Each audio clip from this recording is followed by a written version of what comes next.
Good morning, everyone. I'm going to call to order this meeting of the Land Use and Transportation Committee for Tuesday, September the 2nd. For the first item is our roll call, and we have all members present. Second will be our consent agenda. So 2A is minutes from the Land Use and Transportation meeting of August the 5th, 2025, and B, the payment of bills and transfers. May I have a motion to put the consent agenda on the floor? Motion by Member Leffler, second by Member Abel. Are any questions or concerns? Okay, all those in favor, please say aye. Aye. Opposed? Okay, the consent agenda passes. Third is we have appearance by members of the public and county employees. Madam Administrator, do we have any? Madam Chair, we've had no requests this morning. Thank you very much. We'll move on to departmental matters. For A1A, we'll be holding a public hearing, and you have the information in front of you. This is a public hearing and committee consideration of a request by Ken and Donna Mishka, thank you, for approval of a preliminary plan for the Ken Mishka subdivision located in Old Town Township, immediately northeast of US Route 150, approximately 1/5 of a mile southeast of Towanda Barnes Road. Do I need to put that on the floor since it's a hearing? So for the public hearing. It's not a motion. Okay, good. So we don't need a motion. We'll just move right into the hearing. So I have announced the case. The Director of Building and Zoning will present his application and exhibits. The floor is yours.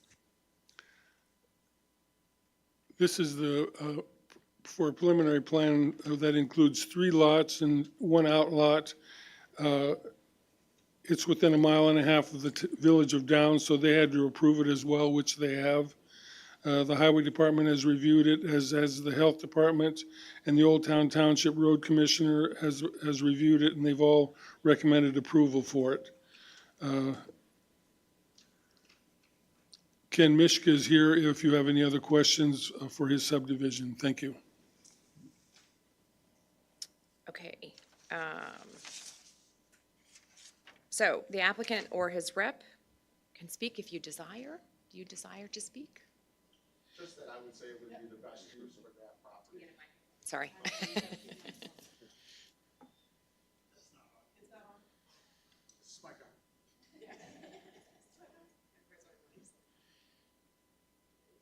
Oh, I would only have to say that it would be the best use for that property. It was originally subdivided through the Brentwood subdivision, and then Roger Reynolds had purchased all those lots and brought it into one piece of property. All we're doing is taking some of that acreage and turning it back into housing. And it's 2 1-acre lots and 1 3-acre lot.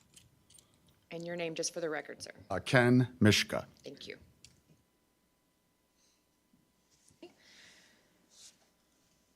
Do county staff or anyone have any additional comments at this time?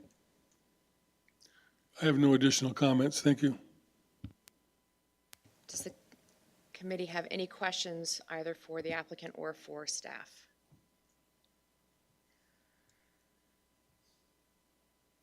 Okay. Just for your information, this preliminary plan would then allow a final plat to be recorded.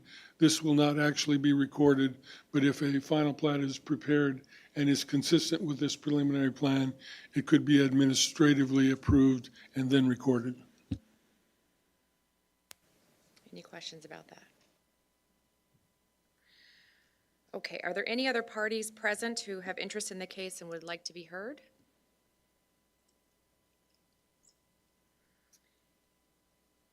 Now you have one last chance to refute the things that weren't said, Mr. Mishka or Phil. Anything else?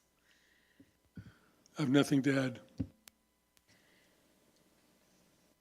Okay, if there's nothing to add from the audience or from the staff or applicant, I will hereby close this hearing and we can discuss the application. So does anybody have any comments about this application?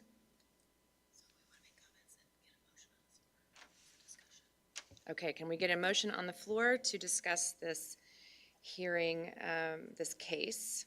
So a motion by Member Reeves, second by Member Abel. Okay, so you're Member Reeves. I recommend we approve this.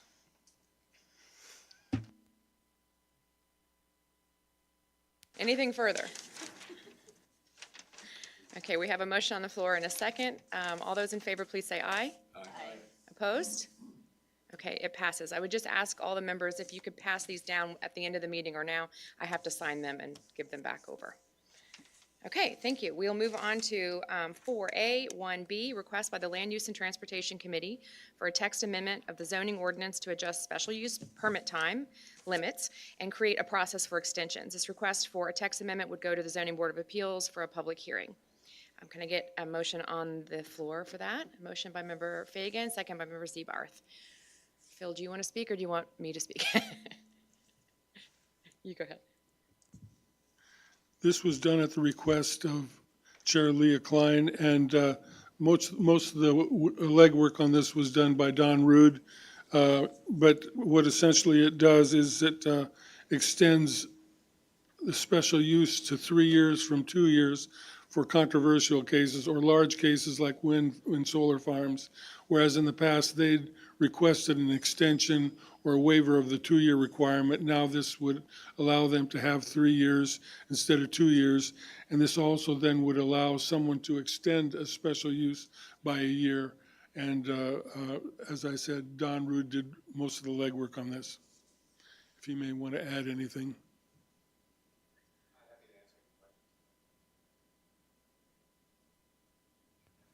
Would the existing 2-year grants be extended automatically, or would they still have to apply for an extension?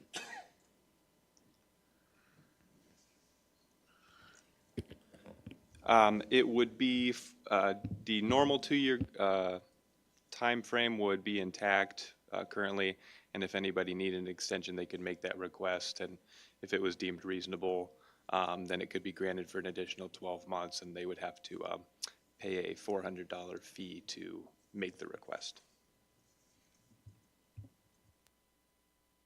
I would say that part of the reason that I asked for this is that those big wind projects are always asking for 36 months, and that just seems to be what it takes. So instead of granting extension after extension, let's just put it in for what it is, and then leave the regular special use at 24 months. But this way also create an extension process if anybody, there have been a few cases in the smaller special use when people were almost at the edge, right? And this would give them a chance to ask for, so we're just sort of getting in line with practice, I guess, more than making a substantial change. Any other questions or concerns? Okay, all those in favor, please say aye. Aye. Opposed? Okay, it passes unanimously. Thank you. We'll move to Department Matters 4A, 1C, request by the Land Use and Transportation Committee for a text amendment of the zoning ordinance to define data centers and require special use permits for their construction. This request for a text amendment would go to the Zoning Board of Appeals for a public hearing. Can I get a motion to put this on the floor? Motion by Member Duffy, second by Member Abel.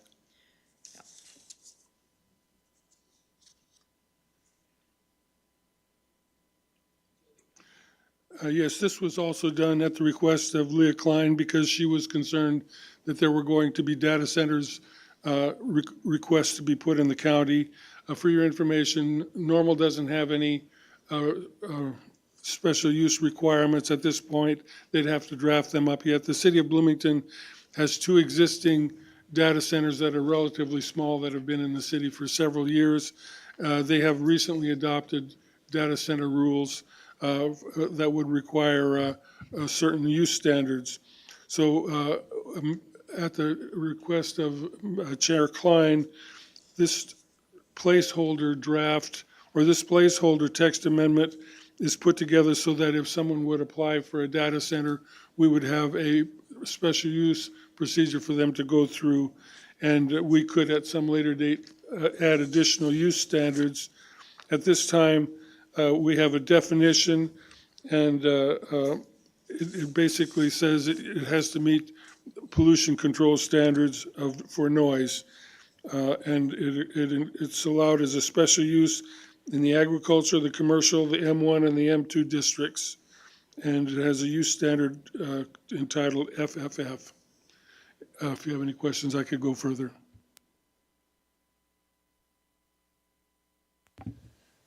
Phil, on the,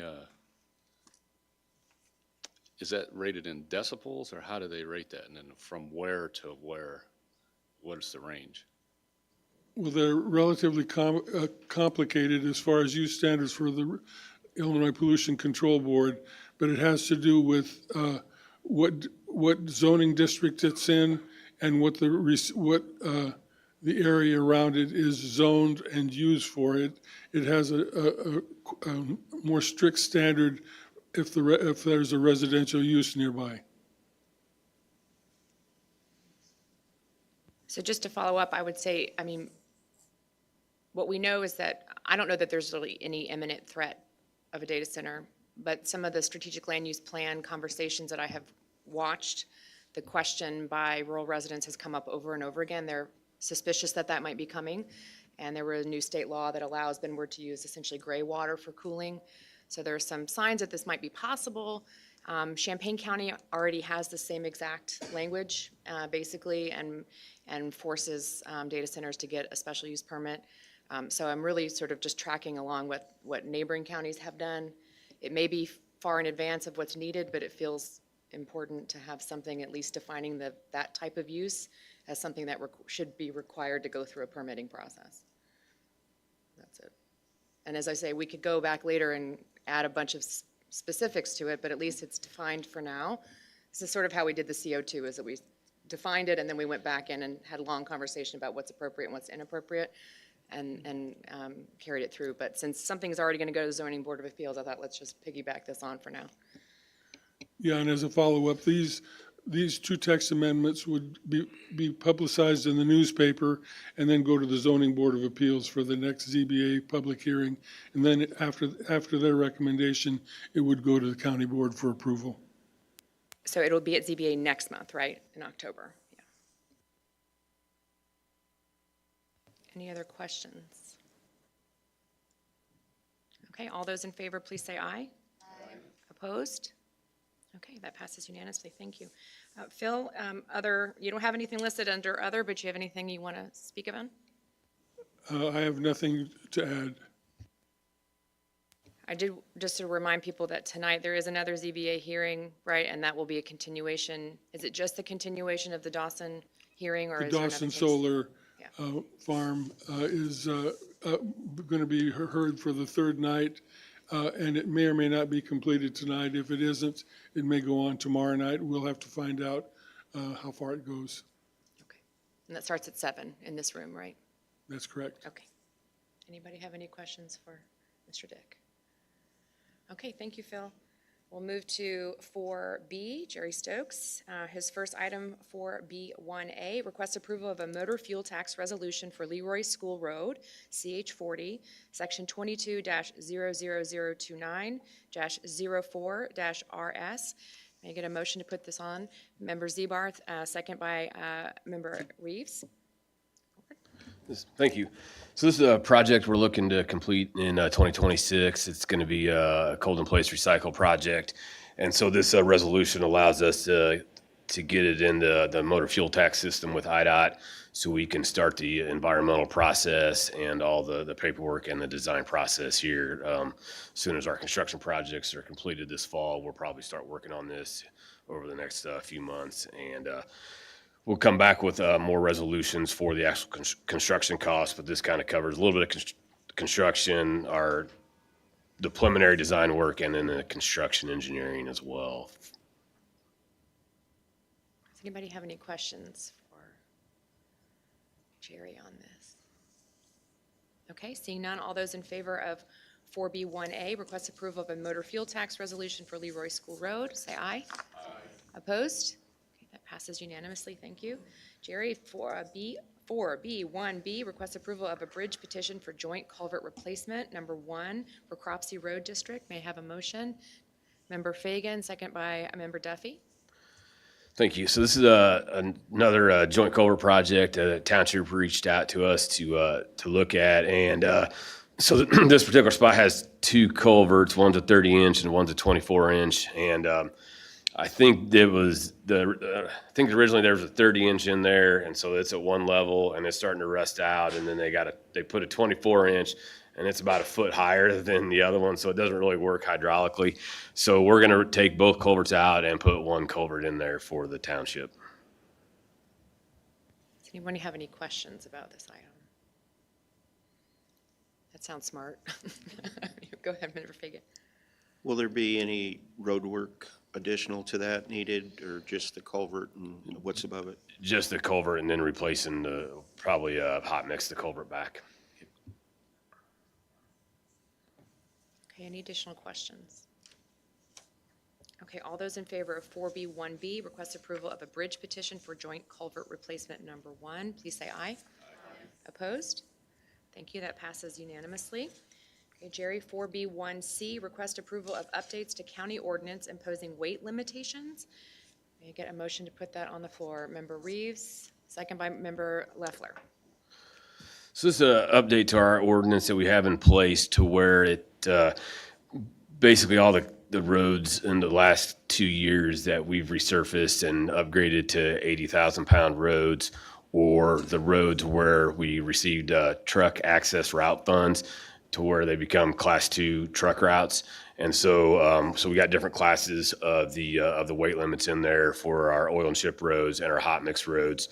And so this basically updates everything that we've done over the last 2 years, because the last time we updated was in September of 2023. Anyone have any questions or comments about this one? Please, Member Reeves. Thanks, Jerry. Been a long time coming because we're like, 20 years behind the federal statute? Well, I don't know about that.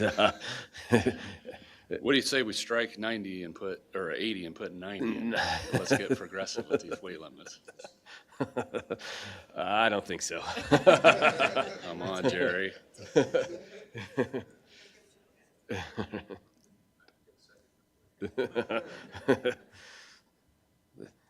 Any other questions or comments? Okay, we'll be voting on 4B1C, request approval of updates to the county ordinance imposing weight limitations. All those in favor, please say aye. Aye. Opposed? Okay, that passes unanimously. Thank you. So we'll move to 4B2, project summaries.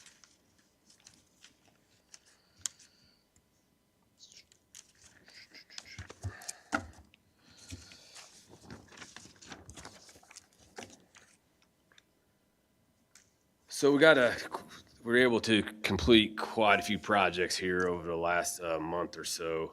Actually, let me back up. Sorry.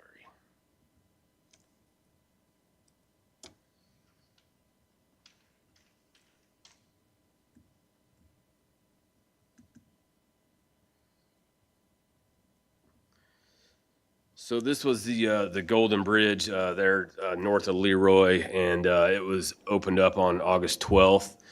And so this is kind of a side view of it. And then, so this is looking down the road. They got the shoulders and the guardrail and everything in. We were kind of waiting a little bit on the guardrail because they had an issue, I guess, with the manufacture, with getting the pieces all delivered in time.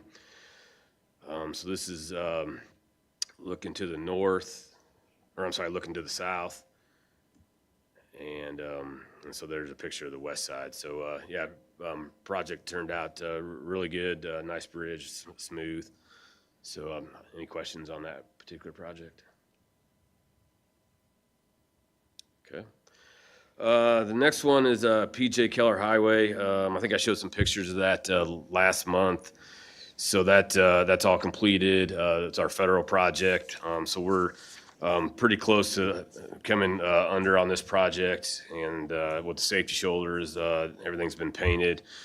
Shout out to our field crew. They went and put dirt around the whole entire perimeter on the shoulders and everything to help hold those in, because we had a little bit of a drop off. So they did that and putting dirt all around the guardrail and that type of thing. So shout out to those guys.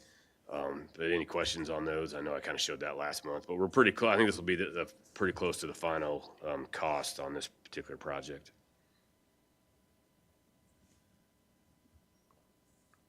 Okay. Next one is Stringtown Road from Stanford towards Covell. And then, so this is kind of a picture of the bridge there going towards Stanford. And so I just got a few pictures here showing the resurfacing and the aggregate shoulders. We're getting over there to get it striped. We're on white right now for the striping. There's a culvert work that we did, our maintenance crew did as well. And so just kind of some other pictures here. This is at 400 East looking west. So, and then there's a guardrail going back towards the west as well. So, any questions on that project? This was our cold in place recycle project for about 4 miles, and then we just did a mill and resurface for another 2 miles.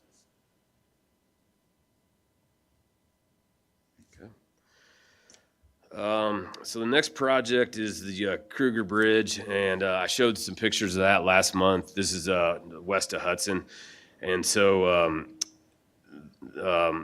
this is the concrete truck that they use where they mix everything right on site, and so this is the latex overlay, and so this is what it looked like after the latex overlay is done. So it's still closed. We came in and put the hot mix approach pads in there. You kind of can see this right here. So that's, and then after that's done, the latex overlay, it finishes, it sets up so quick. So we can't really put a smooth finish on there. So they come back a few days later and they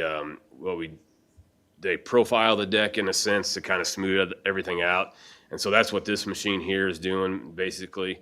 It's going to profile the deck and smooth everything out going across there. And I got a video here that may or may not work.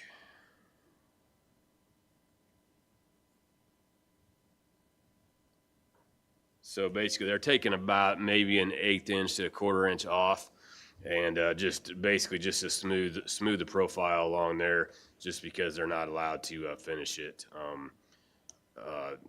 that it sets up so quick. Because basically as soon as, I think within like 15 minutes of them putting it down, they're covering it up and putting water on it. So there's kind of a big picture of the profile train there that's doing with the water truck and everything. And so then after this is all done, then they come in and they groove the deck, and this allows one for traction and kind of helps the water get away from the surface as well, and kind of helps clean the salt off the deck when we're plowing snow. So this is a groover, and so you can see the small lines that it puts all the way across there. And so it's the same subcontractor, but they had to come back the next day and do it because they brought the wrong grooving machine to do that. But we got this opened up. I think it took them about 3 weeks total on this project and everything. So here's kind of the final, after it was opened, final look at it. So any questions on that particular project? For Fagan. Jerry, I assume that overlay is to extend the life of the concrete underneath, correct? Yes, correct. So we went in there and scarified off because we were noticing a lot of pop outs on the deck, and so we went in and scarified the top 2 inches, and that's where the main concrete was bad, and a lot of times the rebar underneath it is too close to the top, and so then it starts popping off and doesn't stay there. Sometimes you can run into where you might have bad concrete all the way down, and so where you have to do like full depth patching. On this particular, we didn't have any of that. We were able to, they scarified it and then go in and they clean it all up, and they expose a lot of the rebar, and then we're putting at least 3 inches over the top. There's probably some cases where it was like 5 total inches over that, but we're really only raising the bridge deck about 1/2 inch to 1 inch when it's all said and done. So so to answer your question, yes, it should extend the life. As everything on the substructure, everything's good on the bridge. So I think this deck should last as long as the components underneath it as well. Okay, thank you.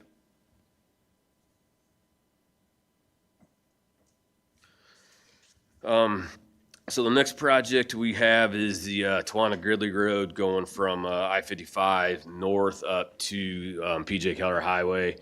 And so the contractors got it all primed and ready to go, and they're starting to put the binder down today. They're starting on the north end, and I think it's going to take them like 4 days to get down to the south end, but the binder will be done this week, and so then they'll probably switch over to surface maybe next week or the week after.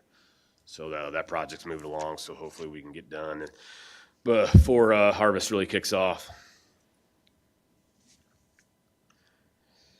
And then the last project that we did is Cooksville Road, and so H.G. Apple was a contractor on that.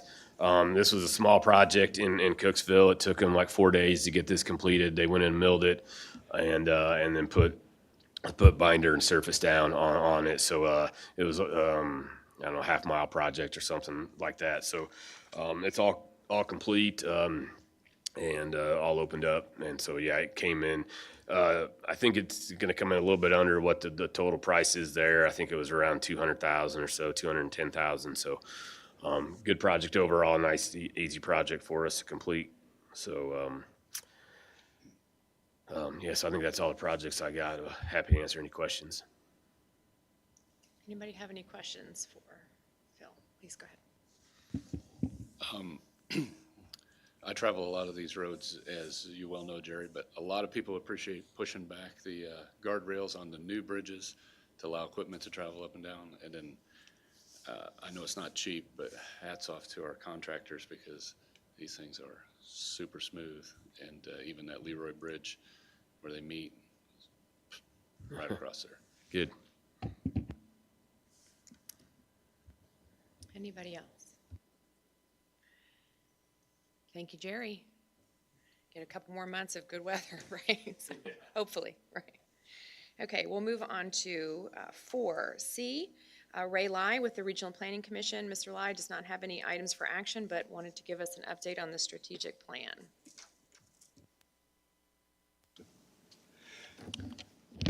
Good morning, Chair and members of the committee. Relative to the strategic land use plan, we just draft at this point. Since our last update with the committee, MCR's PC staff has been busy with a number of public and stakeholder meetings. As of yesterday, September 1st, we have completed the first round of public comment and engagement period. And Anthony Bauer with the MCRPC, as committee plan, is giving more update and details on what has been happening and what you anticipate in the coming months. So Anthony, please. All right. Thank you again for having us this morning. I'm here today to give you an update on the strategic land use planning process. Like Ray said, we just closed out our first round of public outreach yesterday, September 1st, for the first draft of the strategic plan. This first public comment phase included 5 public open house meetings where MCRPC staff and staff from local government presented and collected feedback on this first draft of the plan. This also included presentations and a request for comment from additional stakeholders, including McLean County Township Supervisors, McLean County Township Highway Commissioners, the McLean County Mayors Association, the McLean County Farm Bureau, the Bloomington Normal Economic Development Council, and representatives from the rural municipalities in McLean County.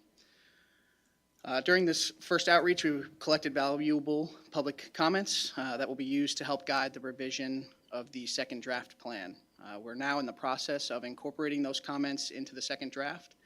We anticipate having that second draft ready for a second round of public review and comment by mid to late September. Included in that second draft, we intend to incorporate an outreach report that documents outreach efforts, public comments collected, and the resulting updates to the plan. Once that second draft is released, there will be an additional 30-day public review and comment period to allow members of the community to review those updates and submit any additional comments. After that second round, we will consider any additional comments received and update the plan accordingly for a final draft. We anticipate having that final draft plan available for official consideration by the end of October. At that point, any local governments in McLean County that wish to adopt the plan will determine their own review and adoption process. That's it for me. Thank you again. I'd be happy to answer any questions. Just one question, Anthony. Thank you for that. So the next round after the draft is revised, there will be just a period of time, there are not going to be any public fora or anything to look at the second draft, is that correct? At this point, we don't have any additional public open house meetings scheduled. It'll be similar to the first rollout of this plan, where we'll have hard copies available at all the rural libraries, hard copies available at our office, and then an online comment form. Okay. I might suggest having at least one or two open meetings, maybe one in the rural area and one in town. I don't think it has to be quite as extensive as the first time, but in case people still object to what comes out, I think it might be smart to have at least one or two. Yeah, I absolutely. think that might be smart. Yeah, and if I may add too, people have spoken at those 5 public meetings, whoever have signed in, we also will be updating them as well. So people who did speak, it's not like, okay, we're done, just FYI. Yeah, I guess I can add to that a little bit as well if we have the time. We've collected contact information from anybody who was willing to sign in at those public open house meetings, as well as the option for I think now 83 online comments that we've received. Majority of them have submitted emails that we anticipate sending an updated, hey, here's the second draft, please take a look at it, emails. I appreciate, and if including that kind of information for us in some way might be helpful insofar as where the commenters are coming from. Maybe not like their actual addresses if you want to redact that for their privacy, but to understand how many are City of Bloomington residents, how many are Town of Normal residents, how many are from the unincorporated areas. That might be helpful for us to gauge the level of engagement.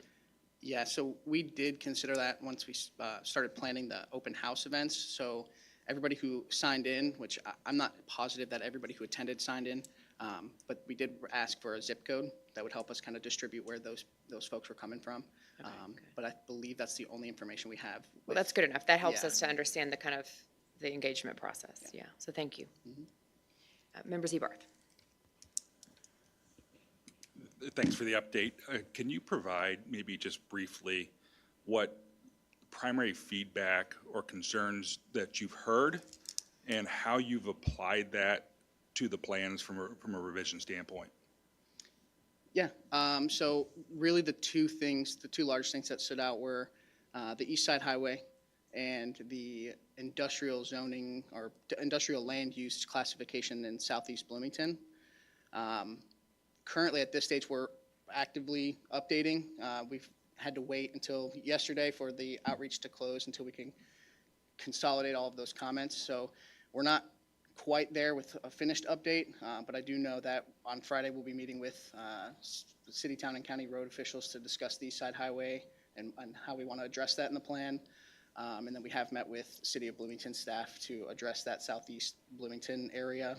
One of the main updates that I know is going to happen is a split out of the industrial and employment center land use.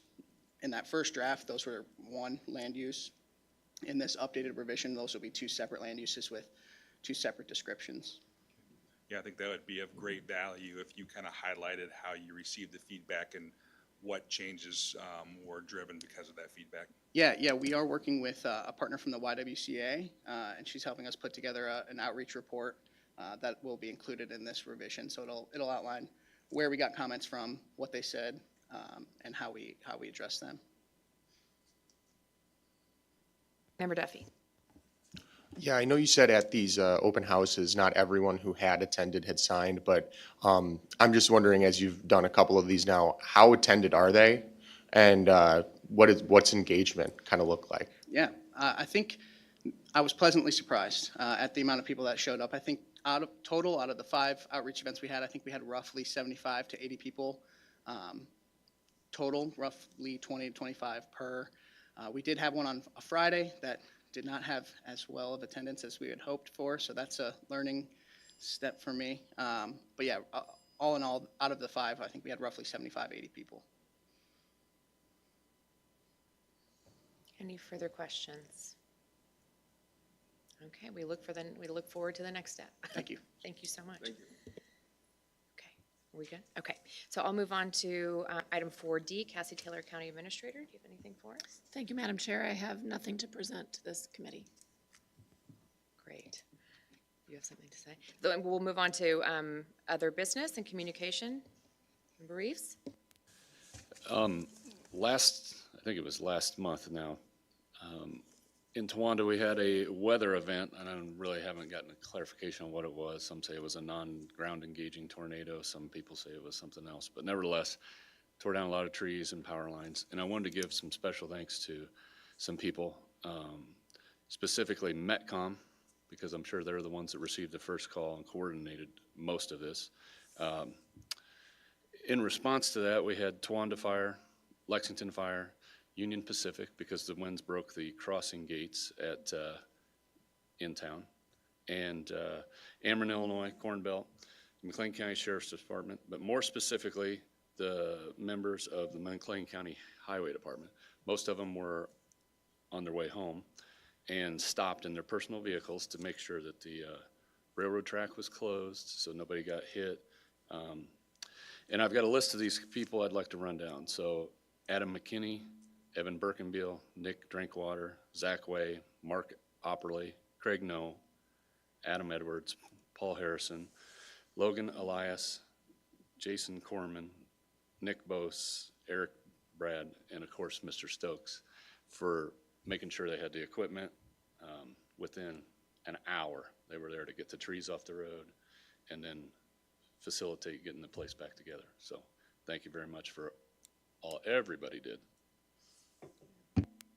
Yeah, thank you. Yeah, our guys do an excellent job of responding to situations like that. And yeah, everybody stepped up and took care of what needed to. And yeah, shout out to those guys and appreciate the words. Thank you, Jerry. Thank you, Member Reeves, for bringing our attention to each of those people. Unless there's anything else, our next meeting will be on Tuesday, October the 7th, 2025 at 8:30 a.m. And we will stand in adjournment. Thank you so much.